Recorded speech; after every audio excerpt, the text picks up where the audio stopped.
I've been bringing Holy Communion to another gentleman who's a very devout man. And every once in a while I see one of his children, two of the sons. And when I come in, I said, can I pray with your dad? And they're like, yeah, fine. And, they'll look at the TV and they'll lower the TV and they're watching a game and they won't, pray with us. And I know that, so when they've left, I've asked this man, I said, do your kids go to church? And he goes, no. And I said, well, we need really to pray for them. So we've been praying for them every time we have Holy Communion. And it was a couple weeks ago. His son, Fred, was sitting there, and I was doing the prayers, and I included Fred in my prayer, which I always do when they're sitting, because I know his name now, and I prayed for Fred as I'm bringing Holy Communion to the gentleman. And after we finished praying for him, Fred looks over at me and said, thanks for praying for me. So I said, can I talk to you for a minute? And he said, sure. So I come around and he starts talking to me, and he's a policeman in the Chicago district. And you could tell he was really depressed because stuff isn't going very well for him, and he was really depressed. And I said, can I just ask you a question? And he said, yeah. And I said, are you going to church? And he said, well, I used to go to church, I was an altar server and I was an altar boy. And I said, I understand that. I said, is there a reason you're not going now? And he said, no, I just kind of got away from it. I don't really, he didn't really have an answer. And I said, can you just humor me for a minute? Because you know what I do. And he said, yes. I said, John 6, unless you eat my body and drink my blood, you will not have life in you. And he's just looking at me. And I said, why would God want us to eat his body and drink his blood? Why would he want us to do that? What's the point? And he said, I don't know. I said, I used to not know either, but now I know. St. Augustine says, you are what you eat. You are what you eat. When you eat a bunch of junk, you get fat, you get sick. When you eat Christ, he comes inside of us. He becomes one with us. And we become like him. And he knew that we would need that. He left us his food. It is the food for our soul. And when we do not eat him, our soul starves. And I looked at him and I said, Fred, you're starving. You're starving, Fred. That's why it's so hard for you. He left us his food. He loves you so much, and you will not take him inside of you. And that's why we go to church. It's not because we have rules that are mean and oppressive. It's because he has the food for our soul, and he left it, and he wants us to become like him so that we can forgive and turn the other cheek and love our enemies and persevere. We cannot do that without the Eucharist. We cannot do it. And if we believe that, if we really believe that Jesus is in that Eucharist, we should be running there every day. Because it's the food for our soul. And he looked at me and said, maybe you're right.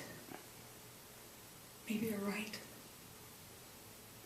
I said, I'm going to tell you one, Fred. I am right, but I'm going to pray for you. And he said, thank you.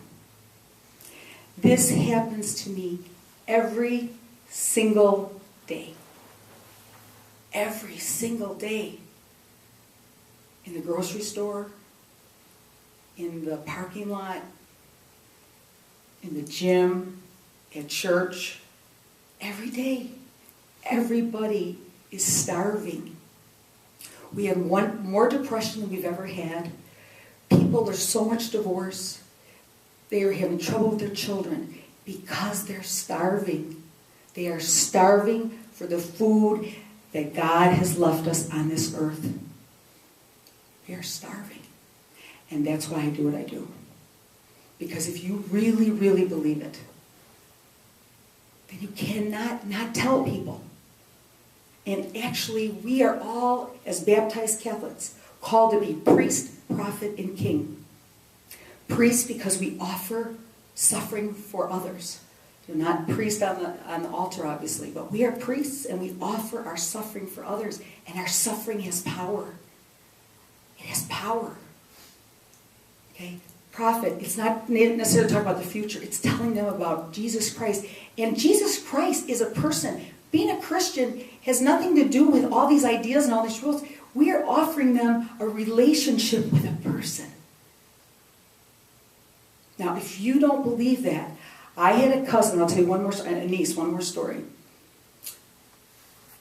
When she was in 8th grade, we were sitting at my mom's house and at our Thanksgiving table, my niece, Ellen, she told me today I could use her name. And she said, she's the loveliest girl you ever want to meet, the happiest kid, so honest, so good, okay? And we're sitting at Thanksgiving table, a really Catholic family. She's gone to Catholic school her whole life. And she's sitting there, and I don't know how we got on the subject about confirmation, because it was 8th grade, and she was going to confirm, and she said, well, I don't think I'm going to get confirmed. And the whole table, I mean, I thought people were going to just like faint in our house, because you just don't say that. You know, you're Catholic. Are you kidding me? You're not going to make your Holy Communion? Not Holy Communion, sorry, your confirmation.